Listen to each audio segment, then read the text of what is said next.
Pace Radio Network, here at paceradio.net. The opinions of the individuals during this broadcast are their own, and may not be the opinions of their group or other organizations they may be involved with. All medical advice during our broadcast is not a medical opinion and should be checked with your medical physician. Oh yeah, baby, that's lovely.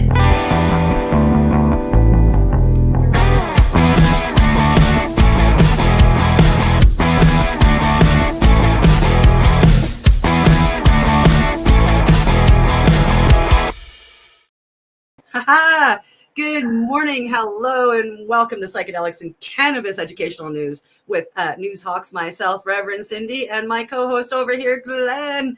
We are here at the Legacy420.com news desk for today, September 14th, 2023, and we are live on the Facebook network, YouTube, Twitter, Boxcast, paceradio.net, cbgtv.com. We're just all over the place. Search us and you'll find us. Good morning, Glenn. Good morning, Cindy. How are you? I'm doing pretty good this morning. How about yourself? You sound all chipper today. Yes, I've been suffering from a cold the last few days, just a little bit of one, and it's clearing up. So I'm like, whoo, all full of energy. And I'm smoking an amazing sativa, so that helps too. Yes, it does. Always does. It sure is. You're very colorful this morning. I am. I'm wearing my colorful shirt today. I love it. It looks fantastic. It's one of those days, One of those days. It's not colorful outside. I might as well be colorful inside. Right. We'll chase the rain away one way or another, right? Yeah. We have 8 stories for you today, and we've got 4 before and 4 after the break. We might also head right into it, hey? Sure. Heading over to our first story of the day is coming from MJ Biz Daily. Canadian medical cannabis registrations at lowest level since legalization. And active medical cannabis registration and overall spending on the medicine in Canada fell to their lowest levels since before recreational marijuana was legalized in late 2018. The number of active patient registrations with a federal license holder was 212,700 as of the end of March, according to the latest data from Health Canada and Statistics Canada, respectively. That's 38% lower than the 345,520 active registrations in October 2018, when Canada legalized cannabis for adult use. The Health Canada figures are consistent with Statistics Canada data showing falling spending in the medical cannabis sector. I'd like to say I think they're completely and utterly wrong on this. I think the spending has gone up, not down, just that people haven't registered as a medicinal user anymore. And that's what they're talking about. Like there are there are only 212 compared to 345 registered medical cannabis users. A lot of people give up their license and just they go buy the legal cannabis. It's legal now, so they don't feel as if they need to have a license to get their medicine.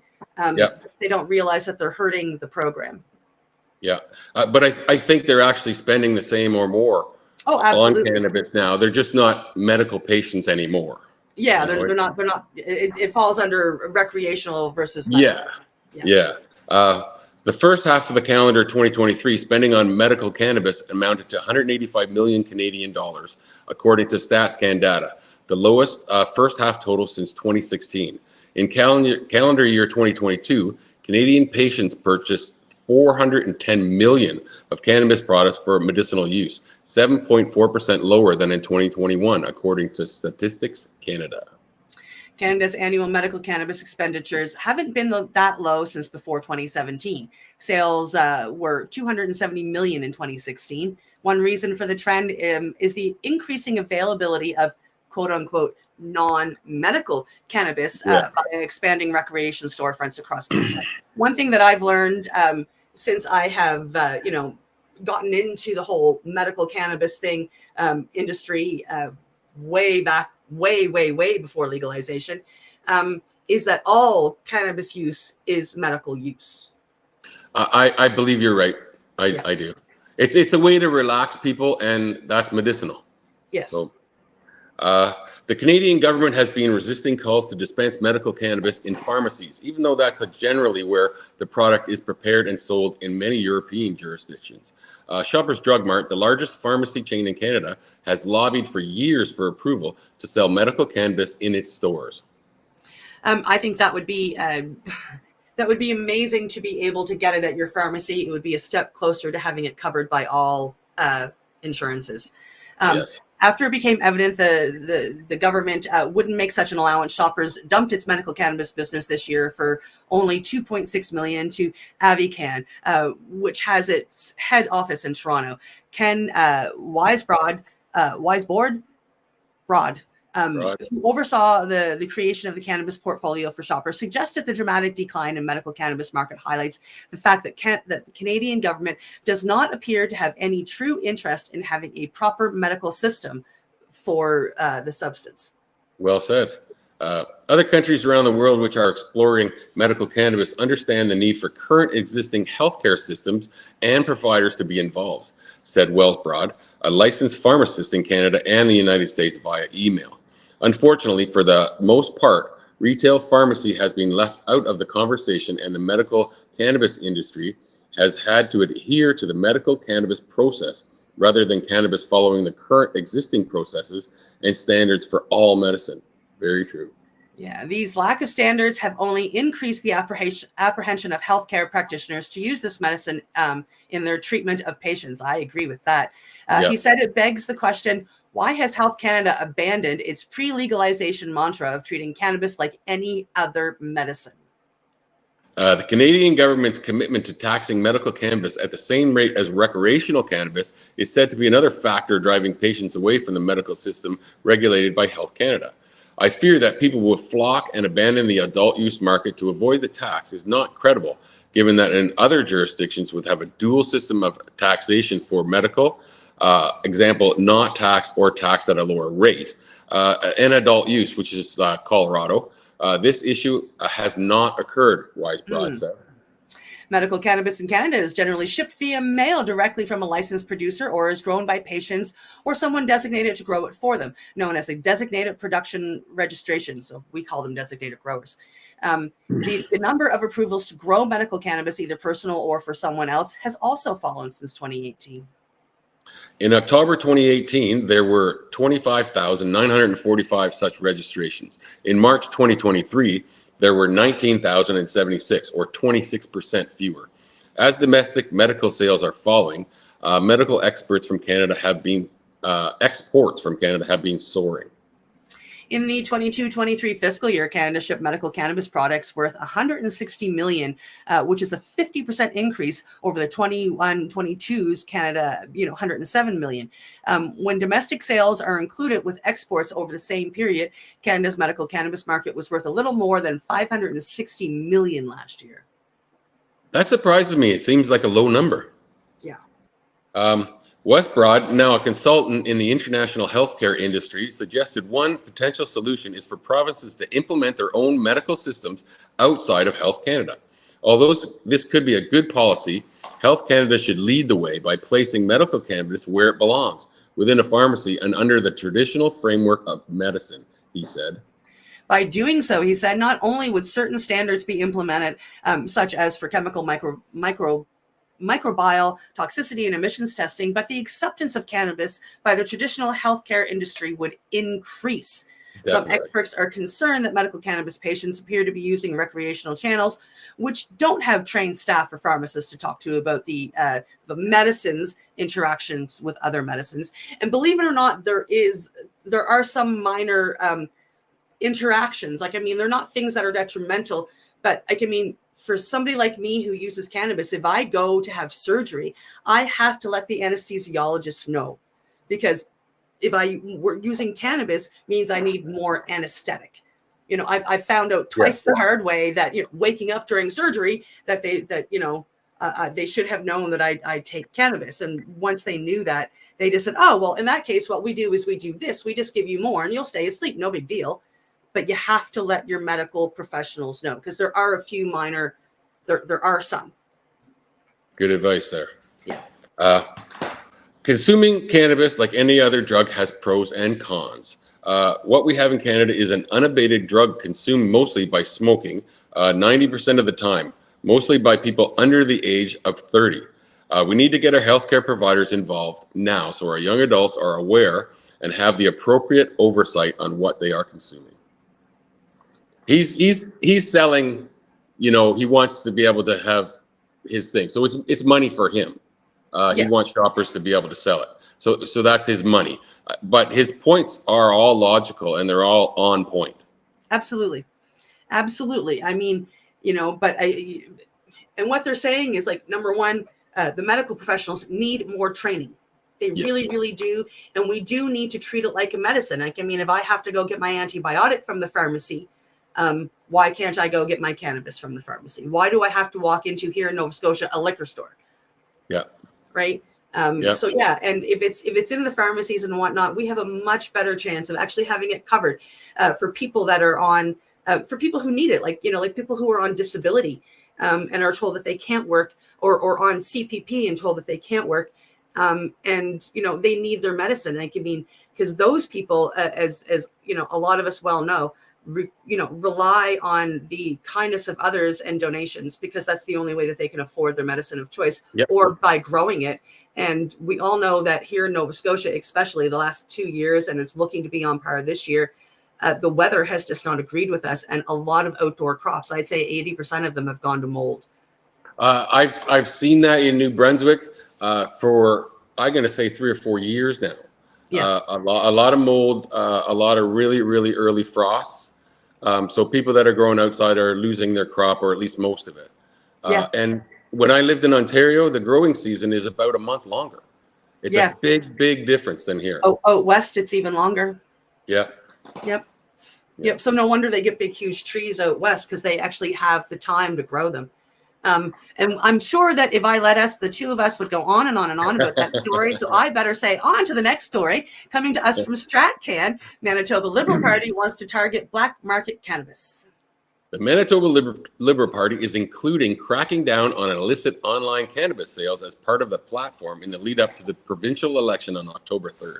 The party commits to cracking down on the sale of illicit drugs online, specifically referencing an uneven playing field faced by the legal cannabis retailers in the province that they say is due to a lack of enforcement on those selling cannabis illegally online.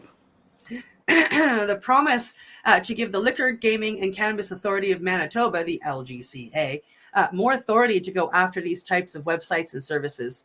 From the party platform, legal Manitoba-based cannabis stores have struggled to compete because there has been no enforcement against illicit sales, either online or with brick and mortar stores. While illicit tobacco sales are being investigated and prosecuted by the province, cannabis sales are not.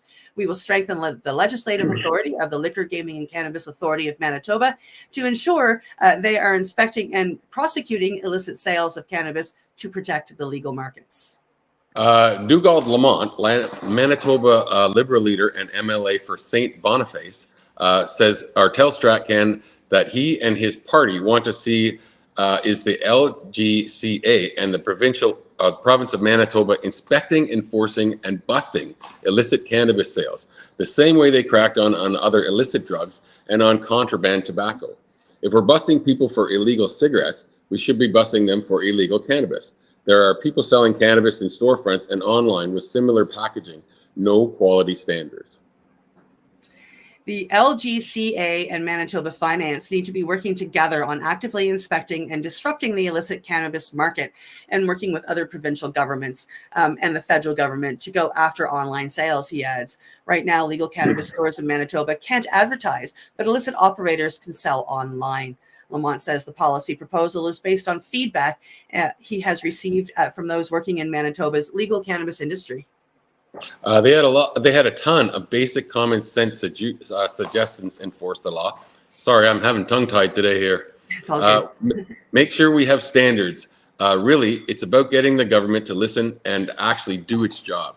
We're thankful because the insights into the challenges of the legal cannabis industry were incredible.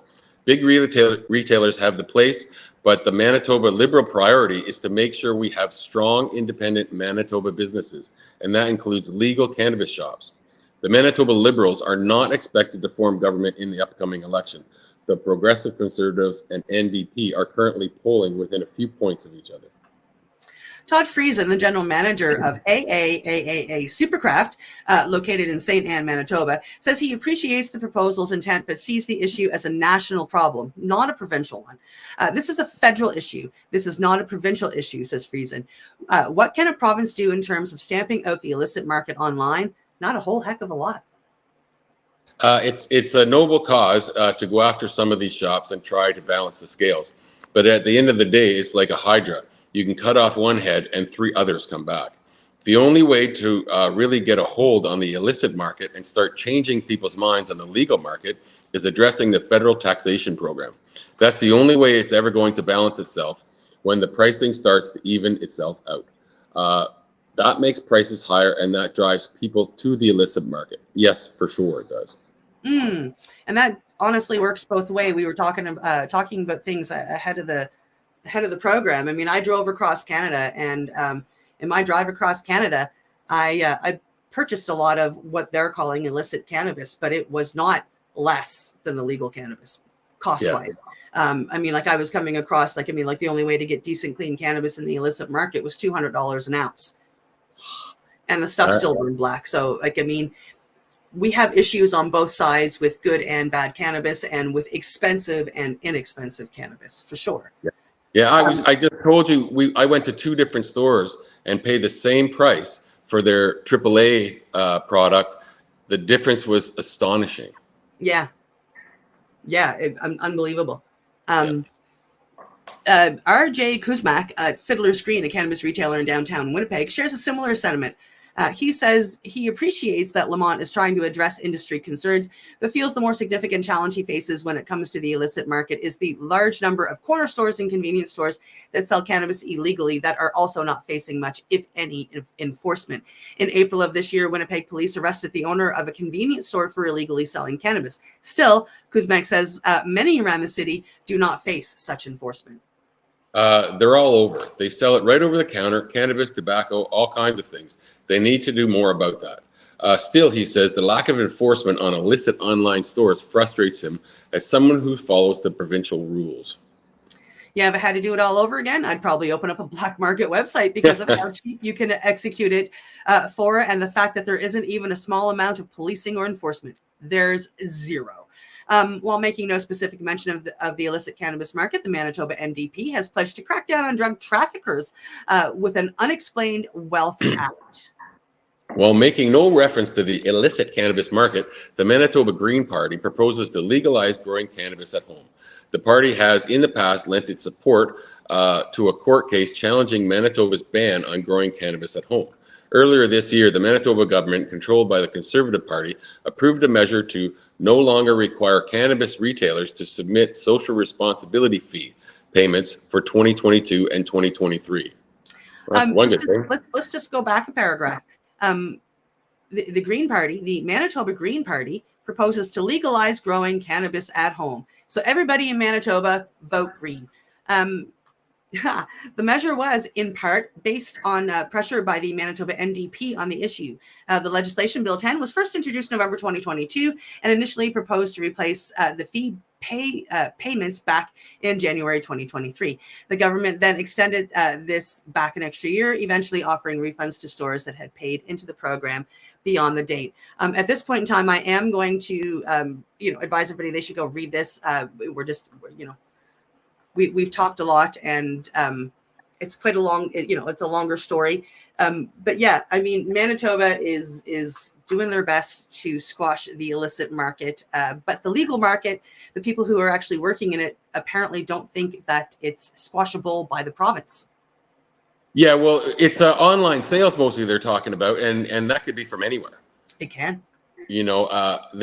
I guess they could remove those online stores from their province, but that would require a whole host of people working on computers all day. All the time, 24/7. Yeah. On to our next story, coming to us from BNN Bloomberg. Tilray CEO on beer acquisitions and signs of cannabis legalization in the U.S.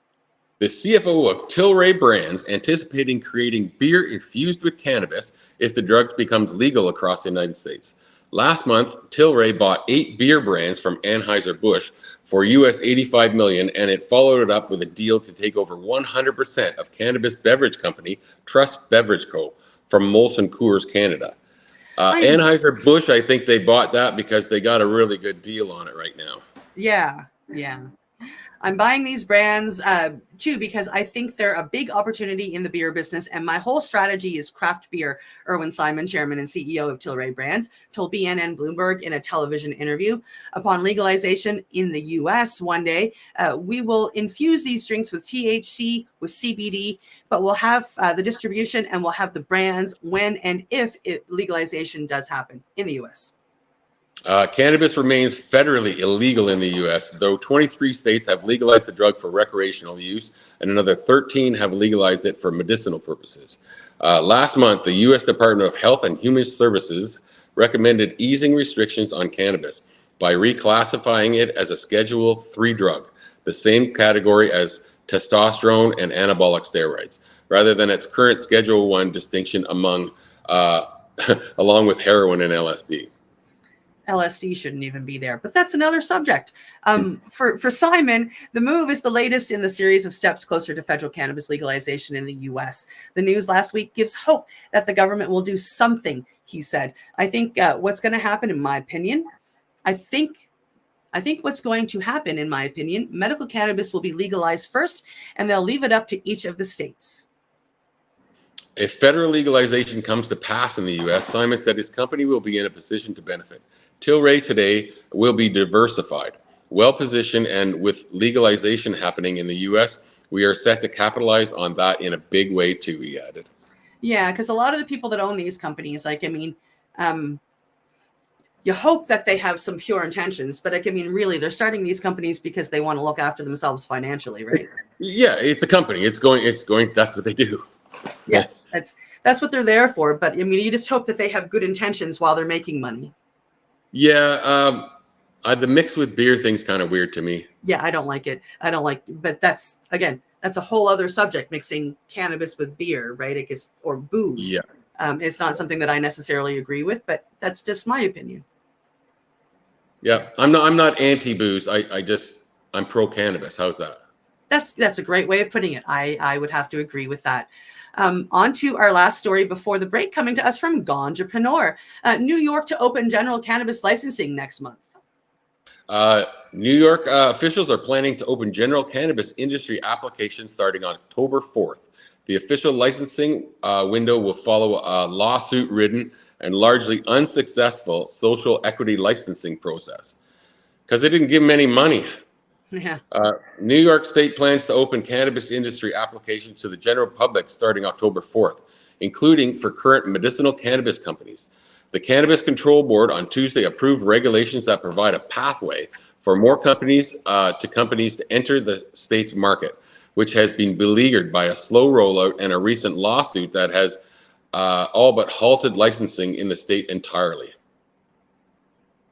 The regulations include requirements for plant nurseries, cultivars, processors, cooperatives, distributors, dispensaries, delivery services, and micro businesses.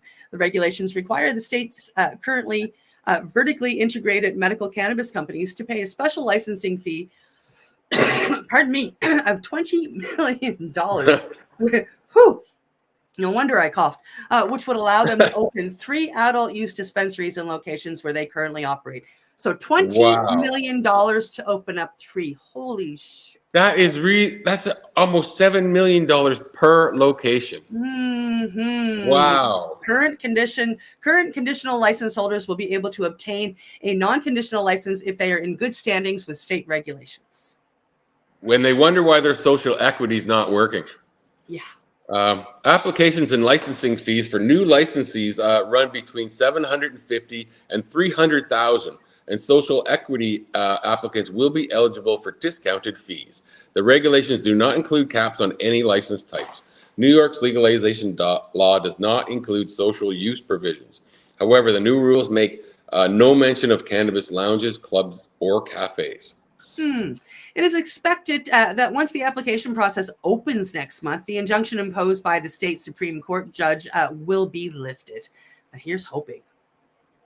Wow. The big companies want in. $20 million. The big companies want in, and they want the taxes. So, yeah, just like you said, just under $7 million a store for them.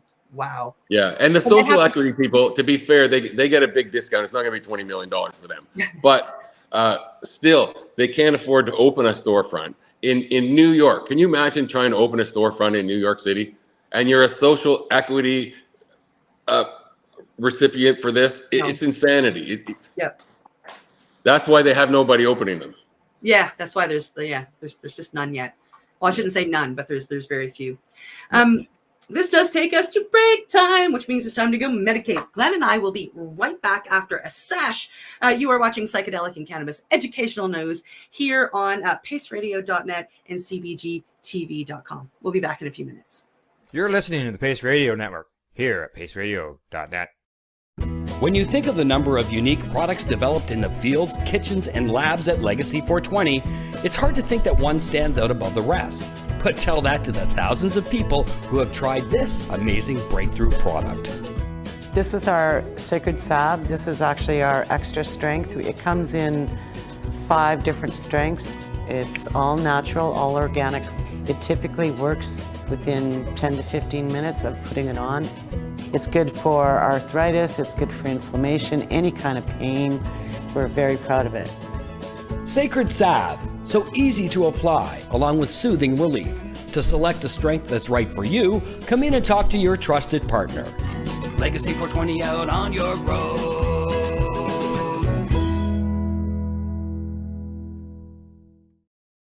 Pace Radio Network, by patients, for patients, and for those who want to know.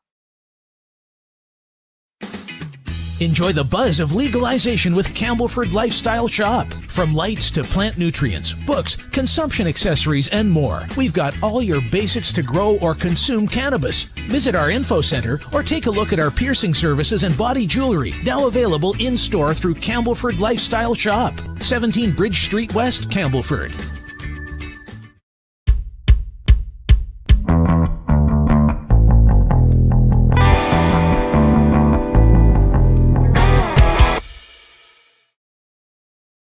Are you a cannabis content creator?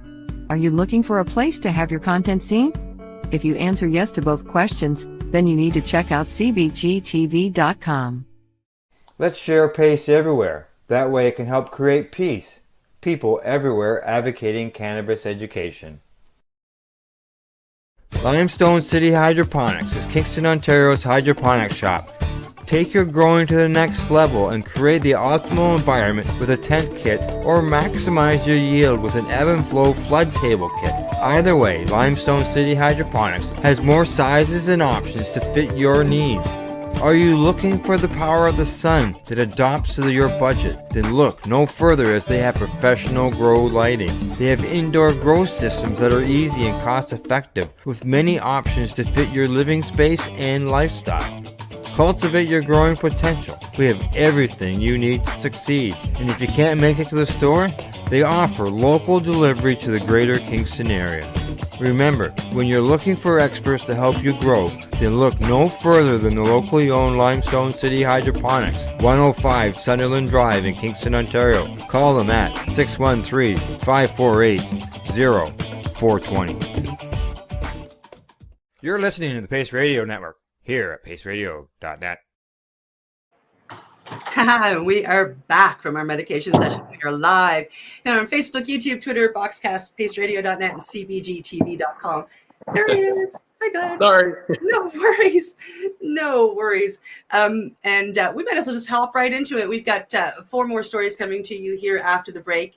The first one is coming to you from Marijuana Moment. California bill to end single-use plastic tag requirement for cannabis plants heads to the governor. Okay, the California legislature has sent the bill to the government that would change how cannabis plants must be tracked in a way that supporters will promote environmental sustainability by eliminating the use of single-use plastic tags. The legislation from Senator Ben Allen, who's a Democrat, passed both chambers with unanimous votes over recent months, with the Senate advancing it in a final concurrence vote last week. While the text of the measure explicitly doesn't explicitly discuss the current use of plastic tags under California's track and trace rules, cannabis businesses and industry groups say the transition away from the practice will prevent waste while saving the state millions. Existing law requires a unique identifier to be issued for each cannabis plant and to be attached at the base of each plant or as otherwise required by law or regulation, the legislative summary says. This bill would instead require the unique identifier to be recorded in a manner as determined by the Department of Cannabis Control. The legislation does not provide specific examples or of alternatives to the plastic identifiers that are currently used to track cannabis plants. But if signed into law by Governor Gavin Newsom, and it will be, regulators have discretion to implement ecologically sound policies such as digital tags. We eagerly anticipate Governor Newsom's signature on Bill SB 622, drawing attention to the impact of the last 5 years. The state has used between 200 and 250 million plant tags, resulting in over 1 million pounds of plastic waste. Tiffany Devitt, head of regulatory affairs at the vertically integrated cannabis company Cannacraft, told Marijuana Moment on Wednesday. Astonishingly, the waste carries a price tag of approximately $15 million annually, and that's American, folks, as the state of California purchases these tags and distributes them to cannabis farms, she said. The most unfortunate aspect of the situation is that these tags failed to fulfill their intended purpose of preventing diversion. So they didn't even do what they were there to do. Policymakers at the state and congressional level have raised concerns about the environmental impact of illegal grow operations, including the use of banned pesticides that could hurt wildlife. A bipartisan bill filed this Congress takes aim at the illicit cultivation sites in California, for example. By this state level bill from Allen looks at a different environmental side of the issue, showing how even regulated markets can inadvertently contribute to waste. Supporters of the legislation also include the California Cannabis Industry Association, California Normal, Cresco, Humboldt County Growers Alliance, Kiva Confections, PAX, and Projects CBD. Well, it makes sense to me. Why would they even have these on there in the first place when they can do it digitally? I mean, it probably started, before they could do it digitally.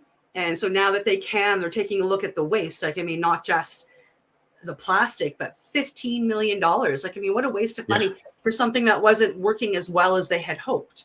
So, and there's ways to print, like with vegetable oil, on the stem of the plant. You could actually have a barcode printed on each stem of each plant that is perfectly ecologically sound. It makes no sense. Yeah. So they have better choices now, and I'm glad to see that they're finally, heading there. Like, maybe save some money. That's crazy. $15 million. Money and all that plastic. It's insane amount of plastic. All that plastic. Yeah. All that plastic. Heading to our next story, we are heading to Markets Insider. Swedish foundation supports mental health innovation with a new €3 million Psychedelic Science Initiative.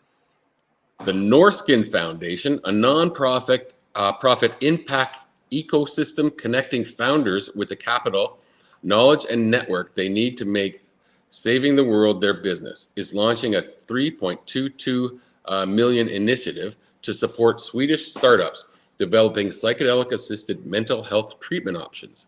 Norskin Mind is the name of the new Psychedelic Science Initiative that has already raised over $3 million and is certain that more capital will come in soon enough. That's I just love the way they put that.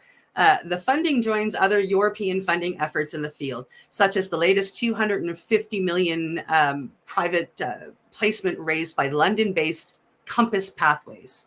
The new project will start national startup businesses tapping on advancing alternative treatments for world-staggering major depressive and anxiety disorders that don't currently have adequate therapy in conventional treatments. Projects would be based on psychedelics such as psilocybin, LSD, MDMA, ketamine, and peyote. Yeah. In connection with the launch, Norskin Mind has provided 2 grants of around $629,000 for studies at the Medical University Karolinska Institute and the Public Research University Umeå. Yet the organization has also stated its plans in venture further. There is an ever-growing awareness of the importance of investing in mental health. Absolutely. While there are several important mental health treatments today, they are in many cases insufficient, and we need to explore new ways forward, said Norskin Mind's managing director Emma Christensen. Research on psychedelic-assisted treatment is one of the most promising lines of research in the field of psychiatry right now. And Christensen assures that there are plenty of interested researchers in Sweden and across Europe. The foundation believes that with the right funding and conditions in place, it can help them investigate more effective treatment options through rigorous research. That's amazing. Yep. Wow. It's happening all over the place. Like, I mean, like they're what they want to do is connecting founders with the capital and the knowledge and the network they will need to make saving the world their business. That just kind of says it all. That's beautiful. I love the way they put that. Yep. Yeah. Yep. Make saving the world their business. That's huge. Yeah, let's save the world. That's a big business. Yeah, it's a huge business. Yeah. Yeah. Heading over to our next story, coming to us from Microsoft Start. This one caught my eye because I've done some research on these poppers that I find a lot of younger people do, some people my age. Yeah. Smoking cannabis and tobacco together doubles anxiety and depression risk. Many smokers use tobacco and cannabis to relieve their stress and anxiety. But far from improving the mood of its users, a new study has shown that people who use these 2 substances together are more likely to suffer anxiety and depression than non-users and those who use tobacco by itself. As cannabis legalization expands across the U.S., the use of both tobacco and cannabis together is beginning to rise. However, as well as the physical impacts smoking can have on your lungs and cardiovascular system, researchers have found that the combination can also be linked to poor mental health outcomes. That's I had no idea. No, neither did I. Use of either tobacco or cannabis are related to poor mental health. That's not true. Tobacco, yes. Cannabis, no. Nahang Nayan, an assistant professor at the University of California in San Francisco who led the study, told Newsweek. Thus, co-use or using both substances might potentially have addictive effects on mental health. He is a behavioral science whose research program focuses on reducing substance use. To quantify these effects, Nayan, I think that's how it's pronounced, and her colleagues analyzed data from 53,843 adults who had participated in online surveys as a part of the COVID-19 Citizens Health Study between 2020 and 2022. Of these participants, 4.9% reported smoking tobacco only, 6.9% reported using cannabis only, and 1.6% reported using them together. Over a quarter of the participants in the latter group reported experiencing depression and anxiety, compared to just over 10% of the non-users. The study was published in the Journal of PLOS One on September 13th. In our study, the likelihood of anxiety for co-users were higher than that for tobacco use only, but were not significantly different from cannabis use only. The study alone cannot determine causation, and it could simply be that the people are more likely to combine tobacco and cannabis when they are already feeling depressed and anxious. She also pointed out that the shared genetic or environmental factors that encourage co-use may also predispose individuals to depression and anxiety. However, there may also be pharmacological effects at play here. The current evidence suggests that co-use is associated with exposure to more toxins like carbon monoxide, an increased likelihood of psychiatric and psychosocial problems like bipolar and anxiety disorder, personality disorder, greater tobacco cannabis use and dependence, and poorer cessation outcomes for tobacco and cannabis than those who use single substances, she said. Therefore, the use of tobacco and cannabis may lead to a toxic effect and neurological changes that prompt or exacerbate anxiety and depressive symptoms, particularly during periods of withdrawal when individuals stop using these substances. Exactly how these substances interact is still unclear. There is mixed evidence on interactions of pharmacological effects of nicotine and THC, the main psychoactive constituent of cannabis, indicating both synergistic and counteracting effects, Nugent said. So one of the things that I learned, like, you know, in my time, I mean, cannabis is, you know, believe it or not, it's good for us, contrary to what this person is saying. And it opens up our lungs. So when we smoke cannabis, that cannabis smoke goes deeper because the cannabis opens up our lungs to heal, right? So if you mix tobacco in with that, all of a sudden the carcinogens in our modern day tobacco are able to get in so much deeper than they are without the cannabis smoke. Therefore, it has more of a chance to get in there and cause issues for you, you know, versus, you know, only going in so deep. You know, and I see this a lot. I mean, I meet a lot of young people, you know, in my days that do these poppers. So like they put tobacco and cannabis in their bong and they smoke it, and they pull it right through into the water and it makes a popping sound. Hence they call it poppers. I mean, a lot of these kids, like, I mean, I'm meeting these kids and they're 17 years old. They've been doing poppers or 18 years old, been doing poppers for 6 to 12 months. And they sound like, you know, like this, right? Like they're young girls that have deep, raspy voices now that shouldn't have. And that kind of stuff, you know, so maybe the tobacco getting in deeper or causing this and making a person feel not good is part of what's causing the depression. Just my opinion, right? It could very well be. Yeah. And they even state in here that they don't know if these results are even real. They've already said that in here. But it does give them something to go focus on. So I'm curious, you know, if they're going to focus on and if they're going to go do further research, right? The combination of tobacco and cannabis can increase the release of certain neurotransmitters like dopamine, resulting in a more pronounced euphoric effects and increased feelings of pleasure while you are smoking them. Conversely, the stimulant properties of nicotine may counteract the sedating effects of cannabinoids. However, while dopamine plays an important role in our experience of pleasure, too much dopamine can result in anxiety, insomnia, poor impulse control, and hallucinations. The impact of the co-use on health in general and on mental health in particular is not fully understood, Nugent said. More attention is needed towards this emerging public health issue, because if we only address the use of single substance in isolation, we miss opportunities to address multiple substance use issues simultaneously. That's that makes sense. Yeah, for sure. Well, I'm excited that we have some time to talk about this last story. That was kind of my goal the entire way through. Glenn found something that kind of made me smile, so I'm excited to share some of these stories. Heading into our last story of the day, coming from the Herbal Clinic. 7 inspiring medicinal cannabis stories from real life patients. Many people suffering from chronic pain or epilepsy turn to medical cannabis to help them manage their symptoms. Patients often find that they have a better quality of life using cannabis. Thanks in part to these medical cannabis success stories, the FDA recently approved one type of medical cannabis.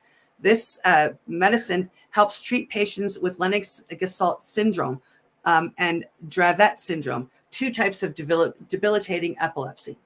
On this list of medical cannabis stories, you'll find out how medical cannabis changed the lives of people who thought they had no hope left. And we're going to start off with Rebecca Sewell. Rebecca suffers from many chronic illnesses, including complex regional pain syndrome, which is CRPS. When Rebecca was 10 years old, another child placed handcuffs on her ankle as part of a magic trick without her consent. She started feeling intense pain after freeing herself, and doctors diagnosed her with RSD, an older term for CRPS. At one point, Rebecca had to use a walker to get around because of the pain from her condition was so intense. Most medical treatments failed her, including a spinal cord stimulation and morphine treatment. That's what every kid needs, morphine treatment. Rebecca started with recreational cannabis and then experimented with medical cannabis to find relief. After a time, and I believe the recreational cannabis is medical cannabis. After a time, doctors removed the morphine pump at her request in a painful process only made easier with the relaxing effects of medical cannabis. She is now managing her pain and no longer needs a walker or a wheelchair for assistance. She is an advocate of medical cannabis, using her success story as an example to inspire others. And that is Rebecca Sewell. Oh, that is beautiful. Charlotte Fiji. This is one of the first people I heard about when I got into the cannabis industry and started learning. Charlotte Fiji. Because of Charlotte's Web was created. I mean, I'm sure a lot of people have heard of the CBD strain, Charlotte's Web. It is absolutely one of my favorites. And I'm just, I get emotional because like this is one of the first ones that I learned about, one of the first people I learned about when I was learning about medical cannabis. Charlotte's tale is well known in the medical cannabis story, in the medical cannabis world. Charlotte was three years old when she had her first seizure. Her seizures increased in both intensity and frequency as she got older. Doctors diagnosed Charlotte with Dravet syndrome, which is a very rare form of epilepsy. She was only 5 years old and suffering roughly 300 grand mal seizures per week. Her body was so badly infected that her parents and doctor put her in a medically induced coma. With no other options for Charlotte, the family turned to medical cannabis. And from what I can remember being told, they did it begrudgingly, but then they were astounded. The results were astounding. Charlotte suffered no seizures her first week of trying cannabis oil. 0. 300 to 0. Yep. The family turned to the Stanley brothers to supply them with a supply of medical cannabis. The brothers created the strain with no psychoactive effects, this Charlotte's Web. The strain worked so well that the brothers changed the name of the strain to Charlotte's Web in honor of her. And that's Charlotte Fiji. Charlotte Fiji. Yep. We're going to number 3 now. Ashley Shurin. Ashley was 11 years old when the school told her she couldn't go to class anymore. The school didn't allow her medical cannabis patch or CBD lotions she used for her seizures. Ashley was only a toddler when doctors diagnosed her with childhood acute lymphoblastic leukemia, which is ALL. ALL is a type of cancer that impacts the white blood cells and makes it harder to fight infections. Ashley underwent treatment, but she was still having seizures. The medications she took at the time caused her to suffer side effects and mood swings. Tired of seeing her like that, the family turned to medical cannabis as a form of treatment. It's the cannabinol that helps with seizures and pain, not the THC, which causes the high. Medical cannabis is often used as a treatment for cancer patients, but prescribed or not, her patch wasn't allowed in school. The family went to court, and in time, Ashley returned to school. Her family hopes to change the state laws to help other children like Ashley. And that is Ashley Surin. Congratulations on getting back to school, Ashley. Walter Rodland. Walter lives in Fargo, North Dakota, and most people know him as Grandpa. Even at 81 years old, Walter worked in his yard and enjoyed the outdoors. When Walter had trouble breathing, he discovered he had COPD. Chronic obstructive pulmonary disease, or COPD, often leaves a patient in pain and short of breath. Dealing with pain and blood clots in his lungs, Walter was no longer able to enjoy the outdoors. Fishing, hunting, and gardening became impossible for him. It was his daughter that introduced him to CBD hemp oil. Walter says the CBD helped lower his medication dosage and increased his lung capacity. He can now enjoy the outdoors again. And that's Walter Rodland. Bela Pagano. Born premature, Bela had a large amount of cerebral spinal fluid built up in her brain. Not only did this cause terrible seizures, but doctors didn't think Bela would ever walk or talk. The prescriptions for Bela left her in a drowsy and drugged state. Deciding it was no life for a child, The parents looked for other forms of treatment. They came across medical cannabis and decided to try it. Immediately after treatment, Bela showed improvement. She can now walk and talk, and her seizures are less frequent. Her parents continue to administer CBD oil with the hopes Bela will continue to improve. And that's Bela Pagano. Oh. Vivian I wish they would Stagg. do a little more detail on some of these. Yeah. Me too, right? Vivian Stagg. Vivian was a bus driver at the time she started having seizures. As soon as she realized what was happening, she knew it wasn't safe to keep driving. Vivian started taking prescriptions, but they left her emotionally numb and tired. She was having 12 to 15 seizures each month when doctors suggested brain surgery as the only form of relief. It was an invasive surgery with no guarantees of success. Her daughter suggested CBD oil as an alternative to brain surgery. Vivian had nothing to lose. After a time, she was able to reduce the intensity and frequency of her seizures. She can now manage her seizures when she feels them coming on and travel on her own. That's Vivian Stagg.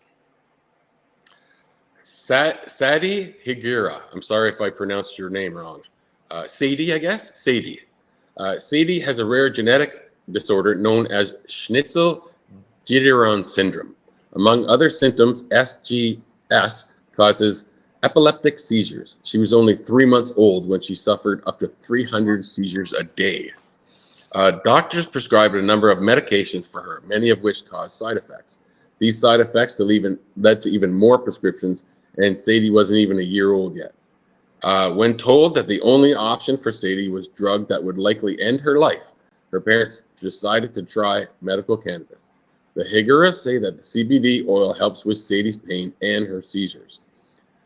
Once told she wouldn't live past age 2, Sadie recently celebrated her 5th birthday. And that's 5th birthday. Sadie Higuera. Happy 5th birthday, Sadie. That's awesome. Medical cannabis stories to inspire us. These are only a few of many medical cannabis success stories. Many people claim medical cannabis helps with pain, seizures, and other complications or diseases.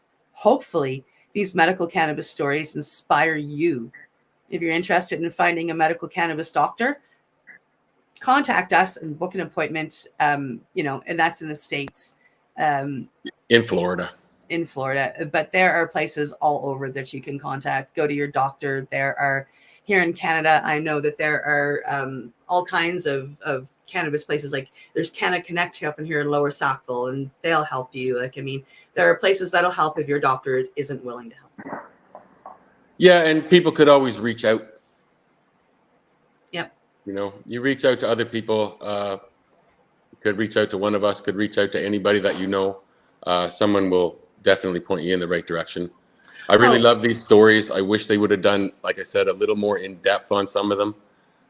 Some I knew, and some are new to me too. Yeah. They there are some really beautiful stories. There's a young lady out west, Haley, and a lot of people might have heard of Haley's Comet. The strain Haley's Comet. The girl that came from is Haley. And again, she was her family was told she would only live to a certain age, et cetera, et cetera. I mean, she now doses with microgreens, they grow them, and she doses with microgreens, and she's in her 20s and alive, thanks to cannabis. Yeah, and is she doing well? She has lots of problems, or no? Yeah, nice. No, she's doing pretty good. Her mom microdoses her with the greens, and the last I saw, she was doing pretty good. Great. Yeah. So it's really these cannabis stories, and we'll I'm excited for an article like that about psychedelic stories. This is what I was before microdosing or ibogaing or peyoteing, and this is how it's coming. What's that? Coming. It's coming. Yeah. Yeah. Yeah, because there's more people than me out there that have those stories. There's a lot of those stories, and in the psychedelic industry, I meet a lot of people, and I hear a lot of that in the same thing, right? And it's exciting to watch this happen, and it's exciting to know that these stories happen, and that they're out there and that people are willing to share them and inspire others and let them know that there are alternative medicines out there that aren't going to cause you to need more prescriptions and more prescriptions and more prescriptions. And before we started doing psychedelics in the news, I knew very little about what was happening with psychedelics. For the treatment of disorders and the treatment of PTSD and the treatment of all these different, depression and things like that, I knew nothing about that. As we keep reading more of these stories, I learn more and more and more every week. I learn more and more. It's exciting. It is. It is. And I was just ignorant of it. Now I know. Yeah. You just didn't know. Nobody ever told you. You were never. Yeah, I've been a cannabis user most of my life. And I have used psychedelics on the odd occasion. I never thought of them as medicine until I started realizing that they're all medicine. Yeah. And it changes the way you think about things. Yep. Yeah. I remember being pissed off when they opened up sites for safe injection sites. I was one of those guys that was pissed off about that. Now I realize that I was completely backwards and wrong on the issue. It's just learning. Yeah. Yeah. Learning new things. Education. I love the safe injection sites. We have to protect our humans, and to offer them clean needles and make sure they have clean drugs, I think is very important. It is. It definitely is. It's a medical issue. Yeah. But I spent most of my life thinking the opposite way. That's because that's what you were taught. Yep. And we're supposed to believe what we're taught, right? So eventually we learn something else, which you have, and yeah. And I think that's why cannabis is getting so much acceptance now, because people realize what we were taught when we were young was just a bunch of BS. Yep. Yeah, that's true. And this has been a great show and a great conversation. Thank you so much, Glenn. And that is our PACE News broadcast for today. We are at September 14th, 2023. And as we close the show, we'd like to thank you, to thank our sponsors, Legacy 420, Limestone, and of course, Campbellford Lifestyle. Plus a big thank you to our viewers. Catch our next broadcast with Reverend Kelly and Al on Monday. And of course, let me quote our great Al. Don't forget to educate, medicate, and do not incarcerate. Have a great week, folks, and we'll see you next Thursday. Peace. You're listening to the Pace Radio Network here at paceradio.net. The opinions of the individuals during this broadcast are their own, and may not be the opinions of their group or other organizations they may be involved with. All medical advice during our broadcast is not a medical opinion and should be checked with your medical physician. When you have a pain that's reached its peak, Legacy for 20, it's so unique. If organic cannabis is what you seek, here's your trusted partners 7 days a week. Suppository salves, vapes and drops, topicals, edibles, infused pop. Just when life seems like it ain't easy, at Legacy 420, enjoy a pop freezy. Lab tested products, make them the GOAT. Legacy 420 out on your road. Legacy 420 in Tyendinaga Mohawk territory. Indigenous organic cannabis at its finest. Enjoy the buzz of legalization with Campbellford Lifestyle Shop. From lights to plant nutrients, books, consumption accessories, and more, we've got all your basics to grow or consume cannabis. Visit our info center or take a look at our piercing services and body jewelry, now available in-store through Campbellford Lifestyle Shop, 17 Bridge Street West, Campbellford. Limestone City Hydroponics is Kingston, Ontario's hydroponics shop. Take your growing to the next level and create the optimal environment with a tent kit, or maximize your yield with an ebb and flow flood table kit. Either way, Limestone City Hydroponics has more sizes and options to fit your needs. Are you looking for the power of the sun that adapts to your budget? Then look no further, as they have professional grow lighting. They have indoor grow systems that are easy and cost effective, with many options to fit your living space and lifestyle. Cultivate your growing potential. We have everything you need to succeed. And if you can't make it to the store, they offer local delivery to the greater Kingston area. Remember, when you're looking for experts to help you grow, then look no further than the locally owned Limestone City Hydroponics, 105 Sunderland Drive in Kingston, Ontario. Call them at 613-548-0420. We are people advocating cannabis education here at paceradio.net.